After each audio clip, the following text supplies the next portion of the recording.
CM Revanth Reddy మాట్లాడుతున్నారు. దానికి సంబంధించిన లైవ్ చూద్దాం. నిరుద్యోగ సమస్య,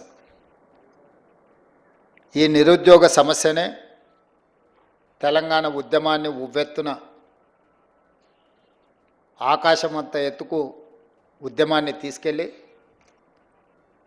ప్రత్యేక తెలంగాణ రాష్ట్రాన్ని సాధించిన దాంట్లో మీరందరూ ముందు బాగాన నిలబడి క్రియాశీలకంగా తెలంగాణ రాష్ట్రాన్ని సాధించారు.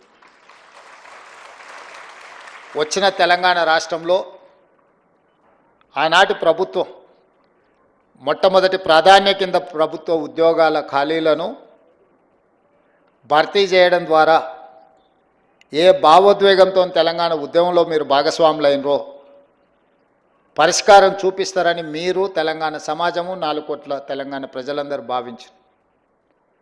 కానీ ఆనాటి ప్రభుత్వానికి ఉద్యమం పట్ల గౌరవం లేకనో, నిరుద్యోగుల పట్ల చిత్తశుద్ధి ప్రదర్శించకపోవడం వల్లనో ఈ సమస్యకు పరిష్కారం దొరకలేదు. ఎన్నికల కంటే ముందు తెలంగాణ రాష్ట్రంలో సమ్మక్క సారలమ్మ ఆశీర్వాదం తీసుకొని పాదయాత్ర మొదలుపెట్టినప్పుడు విద్యార్థి నిరుద్యోగ యువకులకు నేను ఒక పిలుపిచ్చిన, ఇక మీరు ఉద్యోగాలు అడగకండి, మీ ద్వారా ఉద్యోగాలు సాధించుకొని అధికారంలో కూర్చున్న వాళ్ళ ఉద్యోగాలు తీసేస్తే మీ ఉద్యోగాలు మీకు వస్తాయని ఆ రోజు నేను చెప్పడం జరిగింది.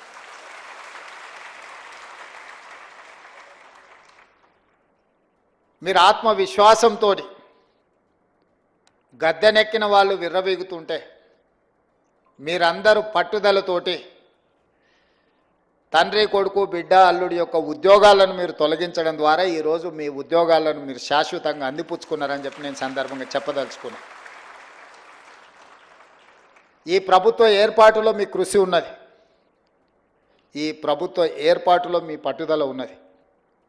ఈ ప్రభుత్వం కూడా అంతే పట్టుదలతోటి న్యాయస్థానాలలో సంవత్సరాల కొద్దిగా కేసులు వాయిదా పడుతూ మీ సమస్యలకు శాశ్వత పరిష్కారం చూపించకుండా ప్రభుత్వం సాగదీస్తున్న సందర్భంలో గతంలో దాదాపుగా చీఫ్ సెక్రటరీ గారు చెప్తున్నారు, మీ యొక్క నోటిఫికేషన్స్ కానీ మీ పరీక్షలు కానీ 12 సంవత్సరాల నుంచి వాయిదా పడుతున్న సమస్య. ఈరోజు ఇక్కడ ఉన్నవాళ్ళు 12 సంవత్సరాలు అంటే 22 ఏళ్ళకో 23 ఏళ్ళకో 24 ఏళ్ళ యుక్త వయసులో మీరందరూ పోటీ పరీక్షలు రాసి ఇందులో ఉద్యోగాన్ని సాధించి జీవితంలో స్థిరపడి మీ తల్లిదండ్రులను ఆదుకొని, మీ కన్న తల్లిదండ్రులకే కాదు మీరు పెరిగిన ఊరికి, ప్రాంతానికి మంచి పేరు ప్రతిష్ట తేవాలని మీరు ప్రయత్నం చేశారు. కానీ మీ యుక్త వయసు 12 సంవత్సరాలు ఏ పరిష్కారం చూపించకుండా కాలగర్భంలో కలిసిపోయిందంటే ఇది తీరని అన్యాయం తెలంగాణ జాతికి, తెలంగాణ ప్రాంతానికే జరిగింది. అది మీ కుటుంబాలకు కాదని చెప్పి నేను సందర్భంగా చెప్తున్నా.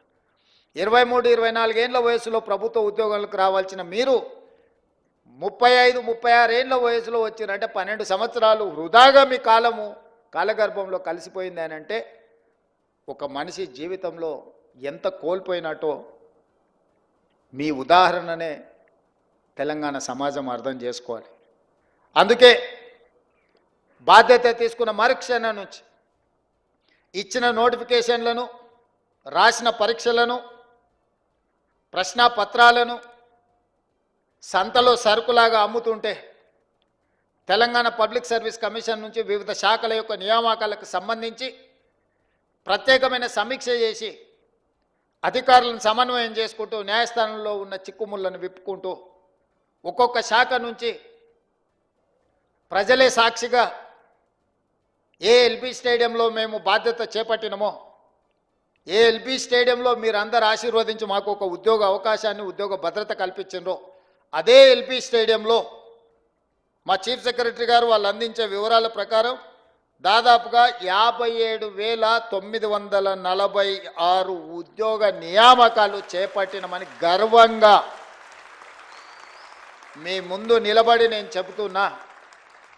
ఈరోజు మీరు అందరూ చదువుకున్న వాళ్ళు, లెక్చరర్స్ కాదు, పాలిటెక్నిక్ కావచ్చు, లేకపోతే జూనియర్ కాలేజ్ కావచ్చు, దేశ చరిత్రలోనే ఏ రాష్ట్రంలో అయినా మొదటి సంవత్సరంలో 57,946 ప్రభుత్వ ఉద్యోగ ఖాళీల నియామకం చేపట్టిన రాష్ట్రం ఏదైనా ఉన్నదా? మీరు సమయం తీసుకొని మీరు మొత్తం వివరాలు సేకరించి మళ్ళీ తెలంగాణ సమాజానికి మీరు చెప్పండి. ఇది మా ప్రభుత్వం మీ అండతో సాధించిన విజయం. ఈ విజయం అసామాన్యమైనది. ఎందుకంటే ఇన్ని ఉద్యోగ నియామకాలను ఇవ్వడం ద్వారా తెలంగాణ ఉద్యమానికి పునాదులుగా ఉపయోగపడ్డ నిరుద్యోగ యువకుల యొక్క సమస్యను శాశ్వతంగా పరిష్కరించి ప్రభుత్వ ఉద్యోగ నియామకాలు అందించిన నాకు చాలా ఆత్మ సంతృప్తినిచ్చిన సందర్భం. ఒక కుటుంబంలో ఒక ఉద్యోగం వస్తే ఆ కుటుంబం యొక్క భవిష్యత్తే కాదు, వాళ్ళ భవిష్యత్ తరాల యొక్క భవిష్యత్తు కూడా తీర్చిదిద్దడానికి ఉపయోగపడుతుంది. ఈరోజు ప్రభుత్వ ఉద్యోగ నియామకాలలో మీరు అభివృద్ధి పదం వైపు నడిస్తే మీ భవిష్యత్ తరాలందరూ కూడా ఒక క్రమ పద్ధతిలో అభివృద్ధి జరగడానికి ఉపయోగపడుతుంది. మీ ఒక్కరికే పరిమితం అయ్యేది కాదు, మీకు, మీ ఊరికి, మీ కుటుంబానికి ప్రయోజనం చేకూర్చేది. ముఖ్యంగా విద్యాశాఖ ప్రభుత్వ ఉద్యోగాలలో అన్నిటికంటే కీలకమైనది విద్యాశాఖ. అది సాంకేతిక విద్యనా లేకపోతే ప్రాథమిక విద్యనా ఉన్నత విద్యనా ఏది అనేది పక్కన పెడితే ఈ విద్యనే దేశ భవిష్యత్తు తరగతి గదుల్లో ఉన్నది అని పెద్దలు చెప్పిండ్రు. ఇవాళ ఈ దేశం యొక్క ఆర్థిక పురోగతి మన విద్యాశాఖలో ఉన్నది. ఈ విద్యాశాఖనే భవిష్యత్తు విద్యార్థుల యొక్క భవిష్యత్తును తీర్చిదిద్దవలసిన మీ సిబ్బంది ఈరోజు ఆ బాధ్యత తీసుకొని తెలంగాణ నిర్మాణంలో భాగస్వాములు కాబోతున్నారు. అలాంటి విద్యాశాఖలో ఇచ్చే ఉద్యోగము విద్యాశాఖకు కేటాయించే నిధులు ఖర్చు కాదు, అది భవిష్యత్ తరాల పెట్టుబడి.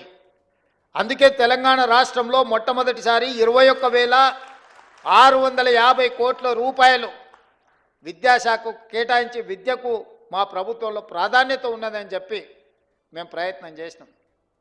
10 సంవత్సరాలు డిఎస్సి నోటిఫికేషన్లు ఇవ్వకపోవడం, ఇచ్చిన పరీక్షలు రాయకపోవడం, పరీక్షలు రాసిన ప్రశ్నాపత్రాలు జవాబుపత్రాలు జిరాక్స్ సెంటర్లలో అమ్ముతుంటే వాటన్నిటిని పక్కన పెట్టి టెట్ పరీక్షలు నిర్వహించడమే కాకుండా డిఎస్సి నోటిఫికేషన్ ఇచ్చి 55 రోజులలో మా అధికారులు పరీక్షలు నిర్వహించడం, ఫలితాలను ఇవ్వడము, నియామక పత్రాలను అందజేయడం కూడా 55 రోజుల్లోనే 11,000 పైచిలకు ఉపాధ్యాయులను నియమించిన చరిత్ర తెలంగాణ రాష్ట్రంలో మన ప్రభుత్వానిది, ప్రజాపాలనది. అదేవిధంగా 15-20 సంవత్సరాలు టీచర్ల ప్రమోషన్లు రాలే, 10 సంవత్సరాలు బదిలీలు జరగలే. దాదాపుగా 22,000 మంది టీచర్ల యొక్క ప్రమోషన్లు ఇవ్వడమే కాకుండా 36,000 మంది టీచర్ల యొక్క బదిలీలు చేసి విద్యా శాఖను ప్రక్షాళన చేసి ఈ ప్రభుత్వం మీకు అండగా నిలబడుతుంది అని చెప్పి మేము స్పష్టంగా ఆ నిర్ణయం తీసుకొని ముందుకు వచ్చినాం. అదేవిధంగా ఈరోజు తెలంగాణ రాష్ట్రంలో విద్యాశాఖ కొంత నిర్లక్ష్యానికి 10 సంవత్సరాలు గురవడం వల్ల దేశంలో ఉన్న రాష్ట్రాలలో అట్టడుగు నుంచి లెక్క పెడితే 2వ రాష్ట్రంగా 3వ రాష్ట్రంగా ఉన్నాం. మొదటి నుంచి లెక్క పెడితే 1, 2, 3లో ఉండాల్సిన తెలంగాణ రాష్ట్రం విద్యాశాఖలో చిట్ట చివరి నుంచి లెక్క పెడితే 2వ స్థానంలో 3వ స్థానంలో ఉండడం అనేది ఇది ఆందోళన కలిగించే విషయము. కేరళతో పాటు పోటీపడి రాణించవలసిన తెలంగాణ రాష్ట్రం విద్యాశాఖలో ఇంతగా ప్రమాణాలు పడిపోవడం ఇది ఆందోళనకరము, ఇది తెలంగాణ జాతికి అవమానకరం అని చెప్పి నేను ఈ సందర్భంగా చెప్పదలుచుకున్న మిత్రులారా. వాస్తవాలను అంచనా వేసుకొని వాస్తవాల మీద మనం చర్చించుకొని భవిష్యత్ ప్రణాళికలను నిర్ణయించుకున్నప్పుడే నిజంగా తెలంగాణలో ఉన్న విద్యా ప్రమాణాలను పెంచుకోవడానికి ఉపయోగపడుతుంది. ఈరోజు మేము పోటీ పరీక్షలకు చదువుకున్నాం, పరీక్షలలో ఫలితాలు సాధించినాం, ఉద్యోగం వచ్చింది, మా బాధ్యత అయిపోయింది అని ఎవరైనా అనుకుంటే అది తెలంగాణకు న్యాయం చెయ్యదు, న్యాయం జరగదు.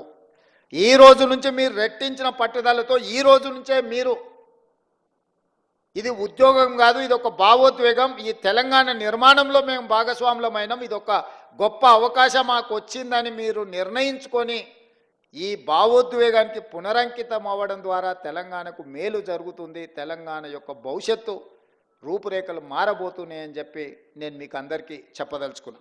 అదేవిధంగా ఈ సందర్భంగా ఒకటి రెండు విషయాలు మీతో నేను చర్చించదలుచుకున్నా. గవర్నమెంట్లో రెసిడెన్షియల్ నాన్ రెసిడెన్షియల్ స్కూల్స్ని అన్నిటిని లెక్కేస్తే 29,550 స్కూల్స్ ఉన్నాయి, రెసిడెన్షియల్ అండ్ నాన్ రెసిడెన్షియల్. ఈ 29,550 పాఠశాలలల్లో 25,48,449 మంది స్టూడెంట్స్ ఉన్నారు. ఇందులో సిబ్బంది 1,48,449 మంది టీచింగ్ స్టాఫ్ ఉన్నారు. అదే ప్రైవేట్ స్కూల్స్ 11,207 ఉన్నారు. ఆ పాఠశాలల్లో 36,87,753 మంది విద్యార్థులు ఉన్నారు. వాళ్ళ సిబ్బంది 1,83,372 మంది ఉన్నారు. నేను ఈరోజు మిమ్మల్ని అడగదలుచుకున్నా, దాదాపుగా 30,000 పాఠశాలల్లో 25,50,000 మంది విద్యార్థులు ఉంటే 11,800 ప్రైవేటు పాఠశాలల్లో 36,87,000 మంది విద్యార్థులు చదువుకుంటున్నారు. అంటే మనకంటే ప్రైవేటు పాఠశాలలు గొప్పవా? మనకంటే విద్యా ప్రమాణాలు ఎక్కువగా ఉన్న సిబ్బంది వాళ్ళ దగ్గర ఉన్నారా?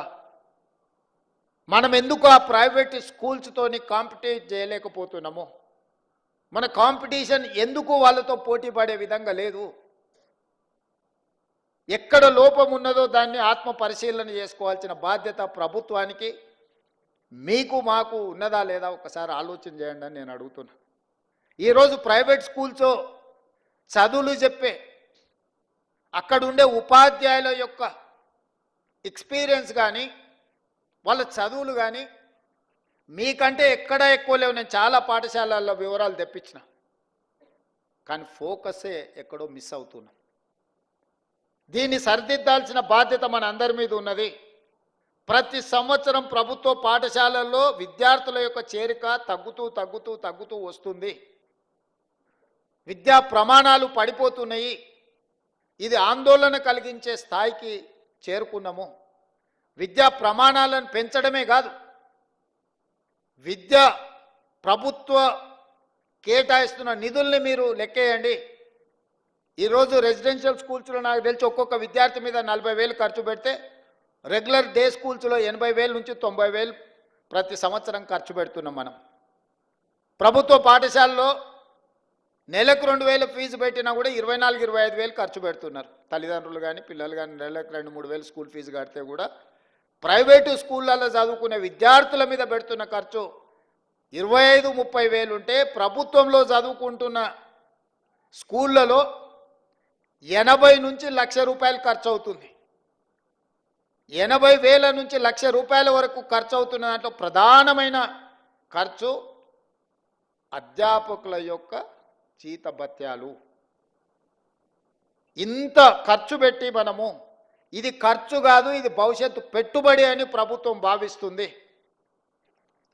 ఇట్లాంటి పెట్టుబడి పెట్టి మనం ఫలితాలు సాధించుకోకపోతే, ఇది మన అందరం కూడా కలిసి కూర్చొని, నేను మీ అందరి మీద నెపం నెట్టదలుచుకోలే, ప్రభుత్వం వైపు నుంచి కూడా మీకు డైరెక్షన్ కావాలి. లీడర్ అనే వాళ్ళు లీడ్ చేసినప్పుడే మీరందరూ ఆ మార్గంలో నడుస్తారు.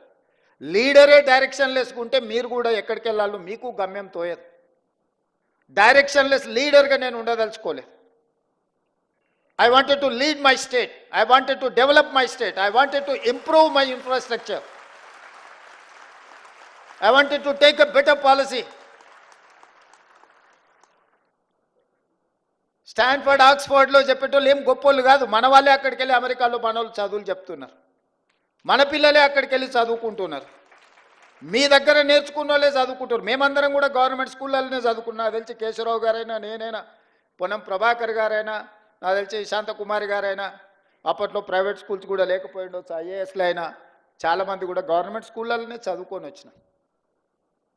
ఈరోజు ఈ రాష్ట్రాన్ని, దేశాన్ని నడిపించే శక్తి ప్రభుత్వ పాఠశాలల్లో చదువుకున్న మాకు ఉన్నప్పుడు రేపటి భవిష్యత్ తరాలకు మనం ఎందుకు ఆ కాన్ఫిడెన్స్ ఇవ్వలేకపోతున్నాం, ఎందుకు తల్లిదండ్రులు మన స్కూళ్ళకు రాలేకపోతున్నారు, ఎందుకు ఈ ప్రభుత్వాన్ని విశ్వసించడం లేదు, ఎందుకు ఈ ప్రభుత్వ పాఠశాలల్లో విద్యార్థులు చేరడం లేదు, ఈ మూలాలను మనం చర్చించుకోవాల్సిన అవసరం ఉంది. మూలాల మీద పరిశోధన చేసుకోవాల్సిన అవసరం ఉంది. పరిశోధన చేయడం ద్వారా వాటిని సరిదిద్దుకోవాల్సిన బాధ్యత మన అందరి మీద ఉన్నది. మనందరం కలిసికట్టుగా నడుం బిగిస్తే ఇదేం పెద్ద సమస్య కాదు. ఈరోజు young India integrated residential schools, గతంలో SC ST BC minority residential schools ఇచ్చినామన్నారు. జీవోలు ఇచ్చిండ్రు, సంతోషం. అడ్మినిస్ట్రేటివ్ శాంక్షన్ ఇచ్చిండ్రు, సంతోషం. ఎక్కడైనా ఎస్సీ ఎస్టీ బీసీ మైనారిటీ స్కూల్స్కి ఎక్కడైనా బిల్డింగులు కట్టినరా, ఎక్కడైనా వాళ్ళకి ఏమన్నా కనీస మౌలిక వసతులు ఉన్నాయా? మూసేసిన పోల్ట్రీ ఫామ్లలోనో లేకపోతే 4 గదులు ఎక్కడైనా కొన్ని రాజకీయ పార్టీల లీడర్లు కట్టుకున్న దాంట్లో కిరాయికి పెట్టించి ఆ పిల్లల భవిష్యత్తునంతా సర్వనాశనం చేసిండ్రు. అందుకే ఈరోజు each and every assembly constituency మొన్ననే 58 యంగ్ ఇండియా ఇంటిగ్రేటెడ్ రెసిడెన్షియల్ స్కూల్స్కి దాదాపుగా 11,500 కోట్ల రూపాయలు. ఒక్కొక్క క్యాంపస్ 20 నుంచి 25 ఎకరాలల్లో 200 కోట్ల రూపాయలతోని 100 అసెంబ్లీ కాన్స్టిట్యున్సీలలో 100 యంగ్ ఇండియా ఇంటిగ్రేటెడ్ రెసిడెన్షియల్ స్కూల్స్ని మన ప్రభుత్వం నిర్ణయం తీసుకున్నది. రాబోయే 3 సంవత్సరాలలో 25 నుంచి 30,000 కోట్ల రూపాయలు ఇన్ఫ్రాస్ట్రక్చర్ క్రియేట్ చేసి ఒక అద్భుతమైన ఇన్ఫ్రాస్ట్రక్చర్ ఇవ్వడం ద్వారా విద్యా ప్రమాణాలను పెంచాలి అని ఈరోజు ప్రభుత్వం ప్రయత్నం చేస్తుంది. ఇవాళ ఇంజనీరింగ్ స్టూడెంట్స్ వెరీ అన్ఫార్చునేట్, ప్రతి సంవత్సరం 1,10,000 మంది ఇంజనీరింగ్ గ్రాడ్యుయేట్స్ తెలంగాణ రాష్ట్రం నుంచి పాస్ అవుతున్నారు. అందులో 10% కూడా ఉద్యోగాలు వస్తలేవు.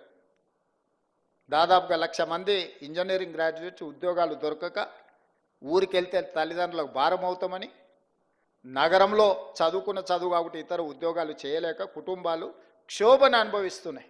చాలామంది నా దగ్గరకు వస్తారు, సార్ మా పిల్లవాడు ఇంజనీరింగ్ చదువుతున్నాడు, ఏదైనా ఉద్యోగం చూడు సార్, నువ్వు ముఖ్యమంత్రి కదా, నా కొడంగల్ నియోజకవర్గం నుంచి వస్తారు. ఏంద్రా అంటే నేను కంప్యూటర్ సైన్స్ చదువుకున్నా అంటాడు. దాంట్లో ఎవరి దగ్గర కన్నా ఉద్యోగానికి మావాడినంటే వాడు ఇంటర్వ్యూ పోతే బేసిక్స్ కూడా లేదు. ఇతర సాంప్రదాయకబద్ధమైన ఇంజనీరింగ్ చదవడం లేదు, సివిల్, మెకానికల్, ఎలక్ట్రికల్. ప్రతి వాళ్ళు కంప్యూటర్ సైన్స్ చదువుకోవాలి, అమెరికాకి వెళ్ళాలి, డాలర్లు సంపాదించాలి, కుటుంబాన్ని పోషించాలి అనే ఒక పట్టుదల లక్ష్యం బాగానే ఉంది. ఎంతమందికి కంప్యూటర్ సైన్స్లో ఉద్యోగాలు వస్తాయి? ఎంతమంది అమెరికాకు పోగలుగుతారు? ఎంతమంది నిజంగా అంత సాంకేతిక నైపుణ్యాన్ని సాధిస్తున్నారు? అందుకే ఈరోజు సర్టిఫికెట్ ఉండడం వేరు, సాంకేతిక నైపుణ్యం ఉండడం వేరు, ఉద్యోగ అవకాశాలను అందిపుచ్చుకోవడం వేరు. వీటన్నిటిని గమనించి యంగ్ ఇండియా స్కిల్స్ యూనివర్సిటీ అని ఈ దేశంలోనే మొట్టమొదటిసారి పబ్లిక్ ప్రైవేట్ పార్ట్నర్షిప్లో యంగ్ ఇండియా స్కిల్స్ యూనివర్సిటీని సాంకేతిక నైపుణ్యాన్ని పెంపొందించే విధంగా మల్టీనేషనల్ కంపెనీలు, లిజెండ్స్ ఇన్ కార్పొరేట్ సెక్టర్ వాళ్ళనే బోర్డ్ ఆఫ్ డైరెక్టర్స్గా తీసుకున్నాం. ఈరోజు యంగ్ ఇండియా మన స్కిల్స్ యూనివర్సిటీకి చైర్పర్సన్ వచ్చి Mahindra group of companies, Anand Mahindra అంటే మహేంద్ర కార్లు మనం చూస్తున్నాం కదా, అంత సక్సెస్ స్టోరీ ఉన్న వ్యక్తిని మన ప్రభుత్వం ప్రారంభించిన యూనివర్సిటీకి చైర్పర్సన్గా నియమించిన బోర్డ్ ఆఫ్ డైరెక్టర్స్గా రెడ్డి ల్యాబ్స్, అరబిందో, లేకపోతే Apollo hospitals, biggest corporate company success story ఉన్న వాళ్ళను ఎండీస్ని తీసుకొచ్చి మన government young India skills university board of డైరెక్టర్స్గా పెట్టి సిలబస్ వాళ్ళే తయారు చేస్తారు, విద్యార్థులను వాళ్ళే సెలెక్ట్ చేస్తారు, ట్రైనింగ్ వాళ్ళే ఇస్తారు, ట్రైనింగ్ ఇచ్చిన వాళ్ళందరినీ వాళ్ళే ఉద్యోగాలు ఇస్తారు. ప్రభుత్వం ఫెసిలిటేటర్గా మాత్రమే ఉంటుంది, ప్రభుత్వం పాత్ర లేదు. 60 ఎకరాలు ఇప్పుడు ఫ్యూచర్ సిటీలో ఇచ్చి దాదాపుగా వాళ్లకు ఈరోజు 20 లక్షల స్క్వేర్ ఫీట్లో యూనివర్సిటీ కట్టి 600 కోట్ల రూపాయల కార్పస్ ఫండ్, గవర్నమెంట్ పైసలు కాదు, కార్పొరేట్ కంపెనీల సిఎస్ఆర్ ఫండ్స్, కార్పస్ ఫండ్ అంటే ఆ యూనివర్సిటీ నడుపుకోవడానికి అవసరమైన నిధులను ఒక 600 కోట్ల రూపాయలు వాళ్ళ బ్యాంకులో పెట్టి ఆ విద్యార్థుల యొక్క భవిష్యత్తుకు ఆ నిధులు వాళ్ళు ఖర్చు పెట్టుకునే మొత్తం పవర్స్ అన్ని వాళ్ళకి ఇచ్చేసి ఈరోజు యంగ్ ఇండియా స్కిల్స్ యూనివర్సిటీని తెలంగాణ రాష్ట్రంలోనే దేశానికి ఆదర్శంగా ఉండే విధంగా ఈరోజు మనం నిర్ణయం తీసుకున్నాం. ఇవాళ చదువుకొని సర్టిఫికెట్ మనకు సరిపోదు. యువమిత్రులారా, నేను మీతో స్పష్టంగా చెప్పదలుచుకున్న, ప్రపంచంతో పోటీ పడాలి అంటే చదువుతో పాటు సాంకేతిక నైపుణ్యం ఉండాలి. సాంకేతిక నైపుణ్యంతో పాటు కమ్యూనికేట్ చేసే స్కిల్ ఉండాలి. కొందరు చాలా తెలివితేటలు ఉంటారు, రాయగలుగుతారు, కానీ ఇంటర్వ్యూకి వెళ్తే మాట్లాడడానికి నోట్లోకి మాట వెళ్ళదు. ఎదురుగున్న వాళ్ళని చూడంగానే వీళ్ళకు చేతులు చల్లగా అయిపోతాయి. ఏం అడగాలి, ఏం అడుగుతాడో, ఏం చెప్పాలో. ఆ ఎదురుగా అడిగేటోని కంటే వీడికి తెలివి ఎక్కువ ఉంటుంది, కానీ వీడు చెప్పడానికి సమయంలో ఇది రాదు. ఇట్లాంటి వాటిని అన్నిటిని మనం ఓవర్కమ్ కావాల్సిన అవసరం ఉన్నది. ఈరోజు ప్రపంచం అంతా మన వైపు చూస్తుంది. మరి ఆ ప్రపంచంతో పోటీ పడే విధంగా తెలంగాణ రాష్ట్రాన్ని తీర్చిదిద్దుకోవాలి. ఇదే కాదు, మన ఒలింపిక్స్ చూసిరు, ఒక గోల్డ్ మెడల్ అని వచ్చిందా భారతదేశానికి? ప్రపంచంలోనే అత్యధిక జనాభా 140 కోట్ల జనాభా ఉన్న దేశం భారతదేశం. యువ సంపద, ప్రపంచంలో మనం మేధావులం అంటున్నాం. ప్రపంచానికే మనము ఐటీని, ఫార్మాని మనమే సరఫరా చేస్తున్నాం అంటున్నాం. ఈ గొప్పలు బాగానే ఉన్నాయి, కానీ గోల్డ్ మెడల్ ఎక్కడుంది? గోల్డ్ మెడల్ ఎక్కడుందని నేను అడుగుతున్నా. ఎందుకు ఈ దేశం, ఎందుకు మన యువత, మన అందరం ఎందుకు ఆలోచన చేయలేకపోతున్నాం? ఇది మన దేశం కాదా? మనకు బాధ్యత లేదా? మనం బంగారు పథకాలు సాధించొద్దా? అంటే లీడర్స్కి ఫోకస్ లేకపోవడం వల్ల, లీడర్స్ ఇన్ఫ్రాస్ట్రక్చర్ క్రియేట్ చేయకపోవడం వల్ల, లీడర్స్ ఈ స్పోర్ట్స్ని ప్రాధాన్యత కింద తీసుకోకపోవడం వల్ల ఈ దేశానికి అన్యాయం జరుగుతుంది. అందుకే యంగ్ ఇండియా స్పోర్ట్స్ యూనివర్సిటీని, యంగ్ ఇండియా స్పోర్ట్స్ అకాడమీని మనం ఈరోజు ప్రారంభించుకున్నాము. ప్రపంచ దిగ్గజాలైన కార్పొరేట్ కంపెనీలను తీసుకొచ్చి అందులో భాగస్వాములను చేసినాం. సౌత్ కొరియన్ స్పోర్ట్స్ యూనివర్సిటీని సౌత్ కొరియా పోయినప్పుడు ఒక యూనివర్సిటీకి పోయినా, క్యాంపస్ ఎంత అంటే 30 ఎకరాలు. మన ఉస్మానియా యూనివర్సిటీ క్యాంపస్ కొన్ని 100 ఎకరాలు, కాకతీయ యూనివర్సిటీ క్యాంపస్ కొన్ని 100 ఎకరాలు, మన పాలమూరు యూనివర్సిటీ ఒక 300 ఎకరాలు ఉన్నట్టుంది. 30 ఎకరాలు సౌత్ కొరియన్ స్పోర్ట్స్ యూనివర్సిటీకి నేను వెళ్తే ఒలింపిక్స్లో 32 పథకాలు వచ్చినాయి. 32లో 16 పథకాలు ఒక యూనివర్సిటీకి వచ్చినాయి. 16 పథకాలలో ఒక అమ్మాయిని నేను కలిసిన ఆర్చరీలో, ఆ అమ్మాయికి 3 గోల్డ్ మెడల్స్ వచ్చినాయి. ఒకే ఒక అమ్మాయి ఒలింపిక్స్లో 3 గోల్డ్ మెడల్స్ సంపాదించింది. సర్ప్రైజ్, ఒక అమ్మాయి 3 ఒలింపిక్స్లో గోల్డ్ మెడల్ సంపాదించిన అమ్మాయి ఆ యూనివర్సిటీ స్టూడెంట్ సాదాసీదాగా వచ్చి కలిసింది. ఒక అమ్మాయి చిన్న పాపులేషన్ ఉన్న సౌత్ కొరియాలో 3 గోల్డ్ మెడల్, 32 మెడల్స్ సాధిస్తే 140 కోట్ల జనాభా ఉన్న మనం ఒక్కటి కూడా సాధించలేదంటే మనం ఆత్మ పరిశీలన చేసుకోవాల్సిన అవసరం ఉందా లేదా ఆలోచన చేయండి మిత్రులారా. అందుకే ఈరోజు చదువుతో పాటు క్రీడలకు కూడా ప్రాధాన్యత ఇవ్వాలని క్రికెట్లో వరల్డ్ కప్ సాధించిన సిరాజుద్దీన్ మన హైదరాబాద్ యువ క్రికెటర్ని, అతను చదువుకున్నది ఇంటర్మీడియటే. అతనికి ఉద్యోగాలు ఇవ్వాలంటే నిబంధన అడ్డం వచ్చింది. క్యాబినెట్లో పెట్టి నిబంధనను సవరించి గ్రూప్ 1 డిఎస్పీ జాబ్ సిరాజుద్దీన్కి ఇచ్చిన నేను. నిఖత్ జరీన్ బాక్సింగ్లో నిజామాబాద్ ఒక అత్యంత poorest of the poor minority family girl బాక్సింగ్లో రాణిస్తే ఆ అమ్మాయిని, నిఖత్ జరీన్ని 2 కోట్ల రూపాయల నగదు ఇవ్వడమే కాకుండా గ్రూప్ 1 జాబ్ డిఎస్పీ జాబ్ ఆ అమ్మాయికి ఇచ్చిన. దీప్తి అని పారా ఒలింపిక్స్లో కాంస్య పథకం సాధించింది వరంగల్ అమ్మాయి. ఆ అమ్మాయికి గ్రూప్ 2 జాబ్ ఇవ్వడమే కాకుండా వరంగల్లో ఇల్లు ప్లాట్ ఇవ్వడమే కాకుండా 25 లక్షల రూపాయల క్యాష్ రివార్డు కూడా ఇచ్చిన. ఇవన్నీ కూడా నేను ఎందుకు మీతో పంచుకుంటున్నా అంటే చదువుతో పాటు క్రీడలలో రాణించాలి. క్రీడలు దేశం యొక్క ప్రతిష్టను పెంపొందిస్తాయి. మొన్న నేను ప్రధానమంత్రి గారిని కలిసినప్పుడు 2036లో ఒలింపిక్స్ క్రీడల్ని ఈ దేశంలో నిర్వహించాలని మనోళ్ళు బిడ్డింగ్ చేస్తున్నారు. ఈ దేశంలో అత్యధికంగా క్రీడలకు సంబంధించిన వసతులు తెలంగాణ రాష్ట్రంలో హైదరాబాద్లో ఉన్నాయి. 20 ఏళ్ళ కింద మనము నేషనల్ మిలిటరీ గేమ్స్ కండక్ట్ చేసినాం, ఏషియన్ గేమ్స్ కండక్ట్ చేసినాం. గొప్ప గొప్ప క్రీడల్ని మన హైదరాబాద్ నగరంలో మనం నిర్వహించినాం. కానీ 20 ఏళ్ళు అవి పెళ్ళిళ్ళకు, పేరంటాలకు, ఫంక్షన్ హాల్స్గా మారిపోయినాయి. ఇది నిజంగా బాధతోని కూడుకున్న విషయం. అందుకే నేను వస్తానే సింగిల్ ఆర్డర్ ఇచ్చిన, స్పోర్ట్స్కు తప్ప, గేమ్స్కు తప్ప అవి ఎవ్వడికి ఇవ్వద్దు. ఎవడున్నా ముఖ్యమంత్రి ఇంట్లో శుభకార్యం ఉన్నా అవి మాత్రం ఇవ్వడానికి వీల్లేదని ఒక ఆర్డర్ ఇచ్చి వాటిని అన్నిటినీ రివైవ్ చేసి, రిపేర్స్ చేసి, ట్రైనేషనల్ ఫుట్బాల్ ఛాంపియన్షిప్ నుంచి రెగ్యులర్గా క్రీడల్ని అక్కడ నిర్వహించే కార్యక్రమాన్ని ఇచ్చిన. ఇవాళ అవన్నిటిని కూడా స్పోర్ట్స్ యూనివర్సిటీకి మనం ఈరోజు డెడికేట్ చేస్తున్నాం. రేపు భవిష్యత్తులో మీరందరూ, ఎందుకంటే మీ స్కూల్లో, మీ కాలేజీలో, మీ ప్రాంతంలో మట్టిలో మాణిక్యాలను వెలికి తీసి క్రీడాకారులను తయారు చేసే బాధ్యత మీ అందరి మీద ఉన్నది మిత్రులారా. మీరందరూ దృష్టిలో పెట్టుకోండి. చదువుకోవడం, ఉద్యోగం సాధించడమే కాదు, దేశ గౌరవ ప్రతిష్ట పెరగాలి అంటే కూడా ఇతర రంగాలలో మనం రాణించాలంటే మీరు గుర్తించాలి. విద్యార్థులలో ఉన్న నైపుణ్యాన్ని మీరే గుర్తించగలరు. తల్లిదండ్రుల కంటే ఎక్కువగా మీరు వాళ్ళతో మీతోనే ఎక్కువ సమయం ఉంటారు, మీరే గుర్తించగలుగుతారు. మీరందరూ ఆ దిశగా ఆలోచన చేయండి. ఆ దిశగా మనందరం ప్రయాణం చేద్దాం, మనందరం కలిసి పనిచేద్దాం. కొన్ని సమస్యలు ఉండొచ్చు, కానీ సమస్యల మీద చర్చించుకుంటూ సమస్యలు పరిష్కారం కాలేదు కాబట్టి ప్రభుత్వానికి సహకరించమని ప్రభుత్వ ఉద్యోగులు ఎవరన్నా అనుకుంటే ఇంకా మన పరిస్థితులు దిగజారిపోయి నెల జీతభత్యాలు ఇచ్చుకోలేని పరిస్థితికి పడిపోతాము. ఇవాళ ప్రభుత్వంలో ఉన్న వాళ్ళని అడగండి, డిసెంబరు 2023 కంటే ముందు ఎన్నడైనా మొదటి తారీఖు నాడు జీతాలు వచ్చినాయా? తెలంగాణ రాష్ట్రం వచ్చిన తర్వాత జనవరి 2024 నుంచి ఈ రోజు వరకు ప్రతి నెల మొదటి తారీఖు నాడు ప్రభుత్వ ఉద్యోగికి జీత భత్తాలు ఖాతాలో పడుతున్నాయా లేదా? మీరు ఒక్కసారి వాళ్ళు అడగండి.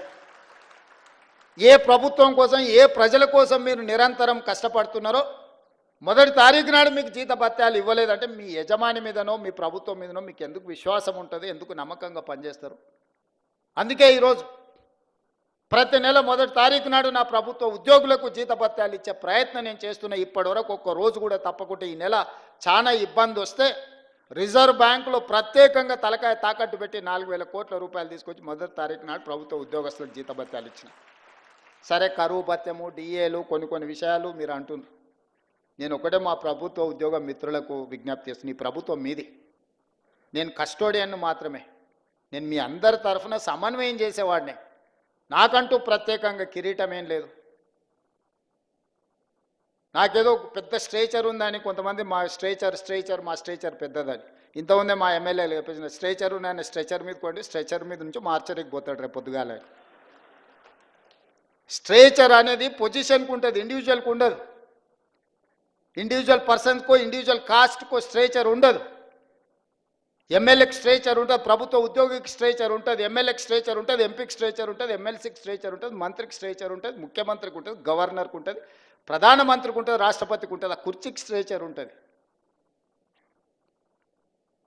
మీరు మాకు స్ట్రేచర్ ఉందని అనుకుంటే ఆ స్ట్రేచర్ ఉందని విర్రవీగితే స్ట్రెచర్ మీదకి పంపించరు. ఇట్లే చేస్తే ఆ తర్వాత మార్చరికి పోతారు. అది కూడా గుర్తుపెట్టుకోవాలి. అందుకే ఈరోజు మా ప్రభుత్వ ఉద్యోగ మిత్రులకు నేను విజ్ఞప్తి చేస్తున్నా. పైసా లెక్క మొత్తం మీకు అప్పచెప్తా. ఏది ఎట్లా వంచాలనో మీరే చెప్పురి. ఇక నా దగ్గర ఏం లేదు, అనా పైసా నా అన్ని జేబులలో తీసి మీ ముందర పెడతా, టేబుల్ మీద పెడతా. ఒక్క పైసా కూడా నా జేబులో పెట్టుకొని నా నెల జీతం కూడా మీకే ఇస్తా. ఎట్లా వంచుదామో చెప్పురి. సింపుల్ లెక్క చెప్తా నేను. ప్రతి నెల రాష్ట్ర ప్రభుత్వానికి 18,000 నుంచి 18,500 కోట్ల రూపాయల ఆదాయం ఉంది.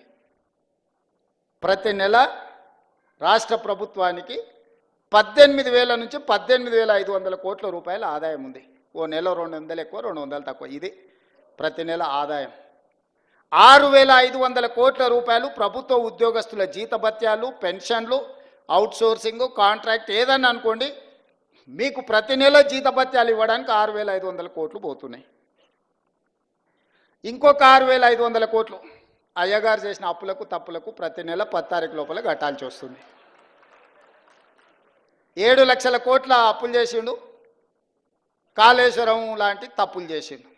ఈ రెండింటి కలిపి, అప్పులకు తప్పులకు కలిపి, ఇష్టం ఉన్నా లేకపోయినా, నాకు నచ్చినా నచ్చకపోయినా ఆయన నాకు ఇచ్చిన నజరానా ఏందయ్యా అంటే ప్రతి నెల 6,500 కోట్ల రూపాయలు నేను అప్పులోకి కట్టాల్సిందే. నేను ఒక పూట ఉపాసం పండినా బ్యాంకులో, రిజర్వ్ బ్యాంకులో పడంగానే వాళ్ళే గుంజుకుంటారు, నన్ను అడగరు. ఇది ఒక డబ్బా నా ఆదాయం. ఇందులో ప్రతి రూపాయి పడంగానే మొదటి తారీఖు నుంచి 10 తారీఖు లోపల ఈ అప్పులు ఇచ్చిన బ్యాంకులు, రిజర్వ్ బ్యాంకు నుంచి అటే తీసుకొని పోతారు. 6,500 అటు పోయినాయి. మీరు మా బంధువులు, ఆత్మబంధువులు కాబట్టి 6,500 కోట్లు మీ ఉద్యోగస్తులకు ఇస్తున్నా. 13,000 కోట్ల రూపాయలు అయిపోయినాయి. ఇక నా దగ్గర ఎంత మిగిలిందా అంటే 5,000 నుంచి 5,500 కోట్లు. ఇక నేను మిమ్మల్ని అడుగుతున్నా, ఈ 5,000 నుంచి 5,500 కోట్లల్లా షాదీ ముబారక్, కళ్యాణ లక్ష్మి, పెన్షను, రైతు రుణమాఫీ, రైతు భరోసా, ఇట్లా 25-30 ప్రభుత్వ సంక్షేమ పథకాలు ఉన్నాయి.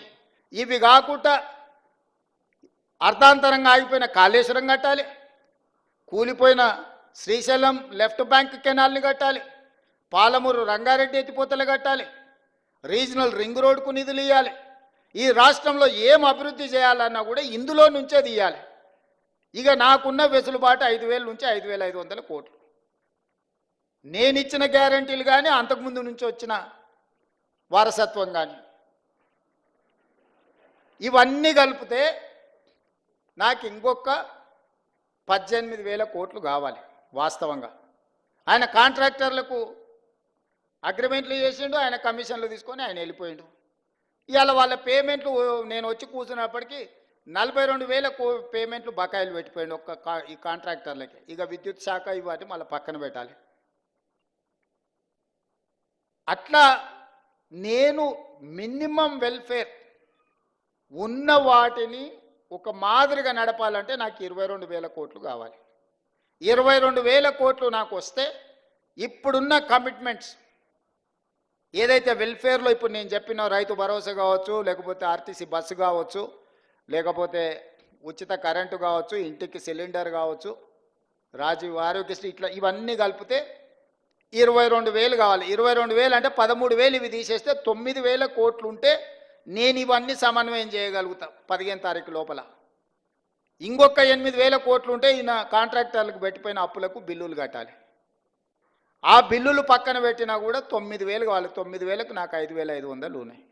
అందుకే ఓ నెల ఆశా వర్కర్లకు పెండింగ్ పెడితే, ఓ రోజు అంగన్వాడీ వర్కర్లకు పెండింగ్ పెడితే, ఓ రోజు షాదీ ముబారక్ పెండింగ్ పెడితే, ఓ రోజు కళ్యాణ లక్ష్మి పెండింగ్ పెడితే, అంటే ఓ నెల పాల పైసలు ఇచ్చి ఇంటికి రాయపి, ఓ నెల ఇంటికి రాయి ఇచ్చేసి పిల్లల ఫీజులు బకాయిలు పెట్టి పిల్లల ఫీజులు ఒక నెల కట్టి ఇట్లా రొటేషన్ చేసే పనే జరుగుతుంది.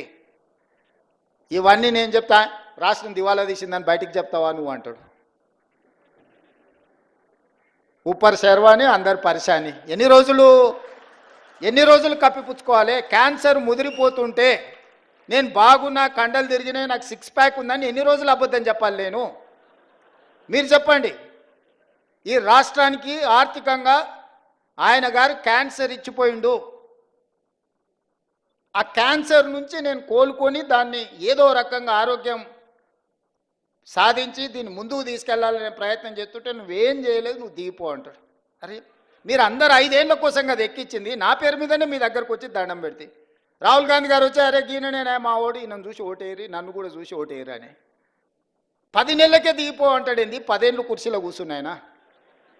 ఇప్పుడు మీరు ప్రభుత్వ ఉద్యోగులు, ఇవాళ మీకు నియామక పత్రం ఇస్తున్నాం, వచ్చే సంవత్సరం మీరు రిటైర్ అయిపోయి మీరు దిగిపోందంటే మీరు ఊరుకుంటారా మిత్రులారా? మీకు ఒక నిబంధన ప్రకారమే మిమ్మల్ని నియామకం చేపడుతున్నాం కదా. ఇవాళ మీకు నియామక పత్రాలు అందిస్తున్నట్టు ఒక నియమ నిబంధనల ప్రకారమే కదా. మరి ఒక 5 ఏళ్ల కోసం మీరు ఆశీర్వదించి 65 సీట్లు ఇచ్చి సార్ నువ్వు నడుపు, మేము ఉంటాం, ఏంది కష్టం నష్టం వస్తే మేము అండగంలో పడితే ఓ పూట వెనక ముందైనా కలిసి అవసరమైతే అందరం కలిసి ఓ పూట ఉపాసం బండి అయినా మంచి చేద్దామని మీరు అందరు సహకరిస్తుంటే వాళ్ళ బాధ ఏంది, వాళ్ళ దుఃఖమేంది? ఎప్పుడైనా చూసిర్రా వాళ్ళ అసహనం, వాళ్ళ కోపం? ఏం గుంజుకున్నా వాళ్ళది? నేను ఏం ఫామ్ హౌస్ గుంజుకున్నానా? ఈ కుర్చీ కూడా మీరు గుంజుకొని నాకు ఇచ్చారు, నేనేం గుంజుకోలేదే. మీరు అందరు కలిసి ఇక లాభం లేదా, నువ్వు దిగు, ఇక నువ్వు ఉన్నా ఒకటే లేకున్నా ఒకటే, పోతేంత ఉంతేంత అని చెప్పి దించి మీరు అప్పచెప్తారు. నేను పని చేయనియాలి కదా నన్ను. ఇప్పుడు నన్ను పని చేయనిస్తేనే కదా ఇవాళ వీడికి వచ్చి మీ ముందు నిలబడి మీ నియామక పత్రాలు ఇవ్వగలిగిన కదా. ఆయన 12 ఏళ్లలో చేసినట్టే నేనెందుకు చేయడానికి అవకాశం వస్తుండే? ఆయన పాలమూరు రంగారెడ్డి ఎత్తిపోతలు పూర్తి చేసి ఇవాళ నేను కొట్లాడాల్సిన అవసరం ఎందుకుంది? ఎస్ఎల్బిసి 2005-6లో మొదలుపెట్టింది, 2026 వచ్చినా పూర్తి చేయనందుకే కదా నేను మనం మొదలు పెడితే ప్రమాదం జరిగి 8 మంది ప్రాణాలు కోల్పోయినరు. భీమా, నెట్టంపాడు, కోయిల్ సాగర్ ఏదైనా ఆనాడు మేము కట్టిన శ్రీశైలం, నాగార్జున సాగర్, శ్రీరామ్ సాగర్ ఏ ప్రాజెక్ట్ అయినా చూడండి, 60 ఏళ్ళు 70 ఏళ్ళ నుంచి నిటారుగా నిలబడి ఎన్నో తుఫాన్లకు ఎన్నో భూకంపాలకు తట్టుకొని నిలబడ్డ ప్రాజెక్టులు మేము కడితే ఆయన గారు 1,00,000 కోట్లు పెట్టి కాళేశ్వరం కడితే కట్టుడు కూలుడు 2 అయిపోయినాయి. పనిమంతుడు పందిరేస్తానంట కుక్కతో ఒక తలిగి కూలిపోయిందంట. దానికి మేము కాళేశ్వరం కట్టినాం, మేము కాళేశ్వరం కట్టాం. అది కాళేశ్వరం కాదురా నాయన, కూలేశ్వరం ఎప్పుడో కూలిపోయింది. ఆయన ఏ మాత్రం సిగ్గుపడకుండా అబద్ధాలు మొత్తం ఫ్యామిలీ ప్యాకేజ్లో అబద్ధాలు మాట్లాడతారు. ఒక్కడన్నా ఏమన్నా చక్కగా మాట్లాడతాడు అంటే మీరు చూడరు. సరే ఇవన్నీ నేను చూసుకుంటా, పిల్లల భవిష్యత్తు మీరు చూసుకోరు. నా కోరిక ఒక్కటే, రేపటి నాయకత్వాన్ని ఇవ్వాల్సింది మీరే. ఆనాడు మాకు చదువులు చెప్పిన సార్లు మాకు చదువు నేర్పిండ్రు కాబట్టే ఈరోజు ఈ రాష్ట్రానికి మేము నాయకత్వాన్ని ఇవ్వగలిగినాం. మేము ప్రభుత్వ పాఠశాలల్లో చదువుకొని వచ్చినాం, గ్రామీణ ప్రాంతం నుంచి వచ్చినాం, పల్లెటూరు నుంచి వచ్చిన వాళ్ళు. మేమేం ఆకాశం నుంచి ఊడిపడలే, అమెరికాలో చదువుకోలే, ఇక్కడనే చదువుకున్నాం, ఇక్కడ గవర్నమెంట్ స్కూళ్ళనే చదువుకున్నాం.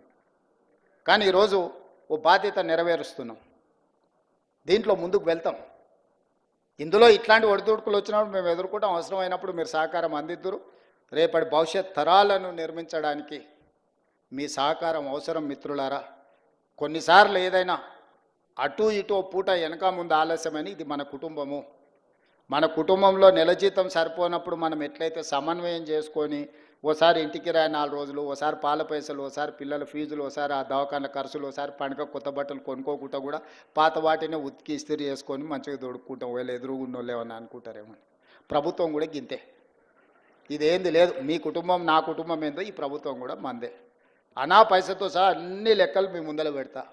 మీరే ఒక కమిటీ వేసుకోండి, రాండ్రి, కూర్చొని అన్నీ మీకు అప్పచెప్తే ఏది వంచుతారో మీరు సిట్టి రాసిస్తే ఆ సిట్టి ప్రకారం రాబోయే 12 నెలలు మొత్తం అట్నీ చేస్తా. ఒక్క రూపాయి కూడా దాచిపెట్టను, ఒక్క రూపాయి కూడా నేను అబద్ధం చెప్పను. అబద్ధాలతోని తాతల ముత్తాతల పేర్ల మీద ఎవరి పిల్లలో చచ్చిపోతే ఇంత దూరం నేను రాలే. కష్టాన్ని నమ్ముకొని వచ్చినా, ఉన్నది ఉన్నట్టు చెప్పి ఇంత దూరం వచ్చినా. ఈరోజు ఇక్కడికి చేరుకున్నా అంటే కష్టము, నిజం మాట్లాడడం ఈ రెండే మీరు ఆశీర్వదించి ఇక్కడికి ఇచ్చారు. ఇక్కడికి వచ్చిన తర్వాత అబద్ధాల ప్రాతిపదికన రాష్ట్రాన్ని నడపదలుచుకోలేదు మిత్రులారా. కష్టమైన నష్టమైన మీకు చెప్పి, మీకు వివరించి, మీ అనుమతి తీసుకొని ఏం చేయమంటే అది నేను చేస్తా. నాకేం చేసేది ఉంది? ఒక్క రూపాయి కూడా ఇంటికి తీసుకెళ్ళాను. నేను చెప్తున్నా, ఏంది లేదు, ఒక బిడ్డ ఉన్నది, పెళ్ళైంది, వాళ్ళు మంచిగా ఉన్నారు, నాకు వయసు ఉంది, కాళ్ళు చేతులు బాగున్నాయి, ఓపిక ఉంది. 20 ఏళ్ళు ఈ తెలంగాణ సమాజ నిర్మాణం కోసం నేను పనిచేస్తా. మీరు అందగా నిలబడుండ్రి. వచ్చినోళ్ళే కాదు, ఉన్నోళ్ళకు కూడా చెప్పుండ్రి, ఇది మన ప్రభుత్వం, దీన్ని రక్షించుకోవాల్సిన బాధ్యత మన మీద ఉంది. మిమ్మల్ని ఎమోషనల్గా డ్రైవ్ చేసి నిన్న మన సర్పంచ్లను కొంతమంది ధర్నా అన్నారు, మా బిల్లులు రాలేదన్నారు. ఎప్పటివా అని అడిగిన, 3 ఏళ్ళ కింది సార్ అన్నారు. 3 ఏళ్ళ కింది వాడు ఉండేనా? వాళ్ళ గురువు గారే ఉండే కదా. వాళ్ళ గురువు గారు నిండా ముంచిపోతే నేను ఒకటొకటి కట్టుకుంటూ వస్తున్నా. సర్పంచ్లకు బిల్లులు ఇవ్వాలి కదా ఆయన అంటాడు. తాటి చెట్టు లెక్క పెరిగింది కానీ అవగించేంత అవగాహన కూడా లేదు. ఆయననే కదా ఆర్థిక మంత్రి ఉన్నది, ఆయన ఇస్తా అంటే నేను వద్దానా? అంటే ఇట్లాంటివి సమయానుకూలంగా ప్రజలు మర్చిపోతారు అనుకొని మనల్ని భ్రమలలో పెట్టి ఏదైతే చేయాలనుకుంటుందో అది కుదరదు, అది అట్లా మంచిది కాదు. జాగ్రత్తగా మన అందరం కలిసి ముందుకు వెళ్దాం, ఈ రాష్ట్రాన్ని కాపాడుకుందాం, ఈ రాష్ట్రాన్ని దేశానికి ఆదర్శంగా తీర్చిదిద్దుదామని తెలియజేస్తూ మీ అందరి దగ్గర సెలవు తీసుకుంటున్నా. ధన్యవాదాలు మిత్రులారా. తెరిచిన పుస్తకం మన రేవంత్ రెడ్డి గారు. ఒక తెలంగాణ తేజంగా, ఒక ముఖ్యమంత్రిగా కొల్లా నిజానిజాలని నిక్కచ్చిగా లెక్కలతో తేల్చి చెప్పినటువంటి మహనీయమూర్తి రేవంత్ రెడ్డి గారు. వారి యొక్క నాయకత్వం నిరంతరం కొనసాగాలని ఒక్కసారి గట్టిగా మీ కరతాళ ధ్వనులు. రేవంత్ రెడ్డి అనే నాయకత్వం నిరంతరం కొనసాగాలి. యావత్ తెలంగాణ మేము గౌరవంగా స్మరించాలని భావన చేస్తూ ఇప్పుడు ఉద్యోగాలు నియామక పత్రాల బహుకరణ ఉంటుంది. మొట్టమొదట పాలిటెక్నిక్ కాలేజీ లెక్చరర్స్ లిస్టు మనవి చేస్తాను. జె హారిక గారు మొట్టమొదట నియామక పత్రాన్ని ముఖ్యమంత్రి గారి నుంచి స్వీకరిస్తూ ఉన్నారు. జె హారిక గారు సివిల్ బ్రాంచ్లో junior lecturer. Next Amatul Mohameen ఫార్మసీలో జూనియర్ లెక్చరర్, నల్గొండ జిల్లా అభివృద్ధి మైనారిటీ విభాగం బీసీఈ గ్రూప్. రెండమ్మా తీసుకున్న వాళ్ళు లైట్ వచ్చాయి రైట్ సైడ్కి. బి దేవిశ్రీ గారు ఈసీఈ జూనియర్ లెక్చరర్, నల్గొండ జిల్లా వాసి, ఎస్సీ విభాగం. దేవిశ్రీ గారు సర్టిఫికెట్ అందుకుంటున్నారు. ఈ సాయి కిరణ్ మెకానికల్ విభాగంలో జూనియర్ లెక్చరర్, పెద్దపల్లి వారు, బీసీబీ విభాగం కేటగిరీ విరది. Sai Kiran garu. K Shweta physics junior lecturer in polytechnic college Mahabubnagar. Alekhya metallurgy department Asifabad వారు ఎస్సీ విభాగం పేరుది జూనియర్ లెక్చరర్ గా సర్టిఫికెట్ గట్టిగా కడతాడు ఉండాలి. ఇక ఇంటర్మీడియట్ బోర్డు విభాగం వారు జి సుమన్ అలేఖ్య గారు ఇప్పుడు తీసుకుంటున్నారు. జి సుమన్ ఫిజికల్లీ ఛాలెంజ్డ్ మిత్రుడు రేవంత్ రెడ్డి సువర్ణ హస్తాలతోటి జూనియర్ లెక్చరర్ గా నిజామాబాద్ వాసి ఇంగ్లీష్ లెక్చరర్ గా జాయిన్ అవుతున్నారు. Doctor G Linga Naik Sanskrit lecturer Khammam జిల్లా. Doctor Linga Naik. Maths junior lecturer G Rajasekhar Narayanpet జిల్లా వాసి జి రాజశేఖర్. తర్వాత A Venu garu junior lecturer in chemistry Hanumakonda వాసి A Venu garu. P Fouzia mathematics junior lecturer Nagar Kurnool జిల్లా వాసి Fouzia ma'am. Then Pravallika government junior college వీరు కరీంనగర్ వాసి హిందీలో జూనియర్ లెక్చరర్ గా జాయిన్ అవుతున్నారు హిందీ బోధనలో. తర్వాత బోటనీ బోధనకు జూనియర్ లెక్చరర్ గా కేపీ రత్నకుమారి గారు. తర్వాత చిత్రితాదేవి ఎం చిత్రితాదేవి రంగారెడ్డి జిల్లా వాసి హిందీ అధ్యాపకులుగా ఉద్యోగంలో చేరబోతున్నటువంటి తల్లి చిత్రితా